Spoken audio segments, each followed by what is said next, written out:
やっほやっほ、イヤホン買ってるかい？ふぐみかんのイヤホンレビューの時間だよ。今回も低価格枠、20ドル以下、つまり現在のレートでも3000円を大きく下回る価格帯、ノーマルバージョンなら15ドル程度の、現ハイファイ C レーだ。現ハイファイといえば、2016年くらいの、リケーブル可能な中華イヤホンが始まった時代から第一線で活躍する、コスパに優れたブランド。象徴的な T シリーズ、T シリーズよりお手頃な価格で揃った C シリーズ、そして平面駆動の P シリーズのいずれもなんだかんだ触ったことのあるブランドだ。そうやってブランドの誕生直後から今まで追いかけ続けてきた印象は、独自のものづくりの印象が強い、ということ。ダイナミックドライバも流行とは違う構成に走ったりしてるし、突然上級モデルが登場したり、突然低価格化したりする。今回やってきた C レイも、そんなエントリークラスのイヤホンだ。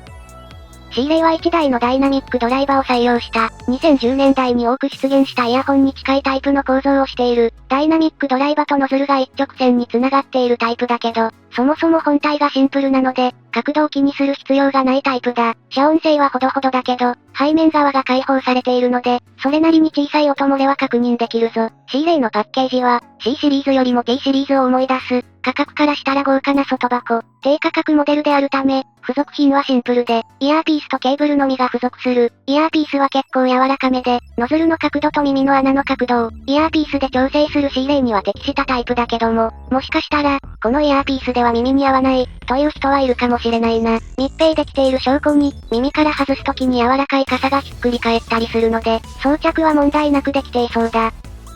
低価格モデルながら化粧箱に入っていて、やっぱり2000年代終盤から2010年代中盤くらいに流行したタイプの中華イヤホンを思い出すような構成になっている。本体も、どこか懐かしい構成ながら、しっかりとリケーブルは可能。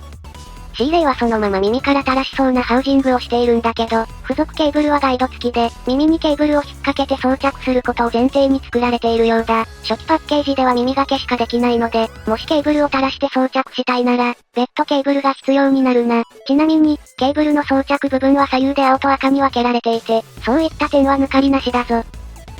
さてさて、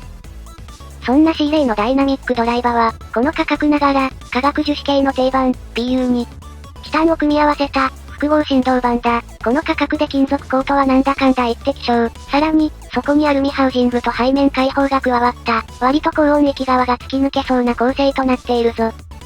これだけでも低価格モデルとしてかなりお得に感じるんだけど、現ハイファイは、C レイ以外にも、ベリリウムメッキの C1 や、LCP の C2 などなど、低価格分野だけでも良作が揃っている。C レイの立ち位置は、まだ現ハイファイ低価格エリアに残ってます。C レイの立ち位置は、ウォームでかなり丸い音に一長だと感じるんだけど、よくよく聞き込むと、高音域側の抜けの良さなんかはしっかりとあることがわかる。高音域側はチタンコートらしい素直な反応に、アルミハウジングの良さが組み合わさったような音、反響や残響感が少なく、この部分は抜け感が強いんだよな。対して、中音域以下は、背面開放による空間の広がりという恩恵は受けているものの、実は、結構ウォームな印象がよく残る。ギターなんかの音は結構スローに聞こえるし、耳が慣れていない状態で聞くと、本当に背面開放されてるのかなと思うような、密度感の高いサウンドだ。この印象は中音域から中低音域までにかけて顕著。もちろん、ブーミーな印象はなく、程よくウォームさをこなせるイヤホンとして仕上がっている。低音域部分は強め、サブベース表現はあまり強くない印象だ。全体のバランスを見ると、高音域側はよく抜け、拡張感がある。低音域側はしっかりとまとまっているものの、サブベースについてはそれほど強烈な印象はないな。高音域に抜けをプラスしたバランス型、といったバランスになっているだろうか。なので、高音域側の表現力を持った、ウォーム型として認識してもいいし、ウォーム型のイヤホンに抜けをプラスするために背面開放感を付与した機種と考えても良い。ここまで書いといて、これ、もしかして出力で変わるかもと思ったので、デスクトップ DAC アンプでも聞いてみた。より出力が安定する、大型の DAC アンプだと、高音域と低音域のドライとウォームの印象差が薄まって、より総合力の高いサウンドになるな。この状態でもドライまではいかないんだけど、少し低音域側がより明瞭になった感じがある。最初に主張した環境も、シャンリング UP4 と、モバイル環境としては十分余裕のある環境だけど、やっぱり上位の環境の方がよりはかどるのは間違いなさそうだ。というわけで、シーレイの音は、この価格帯のライバルたちとしっかりと対抗できるし、開放度コンポジット振動板という強みは、しっかりと音に反映されているぞ。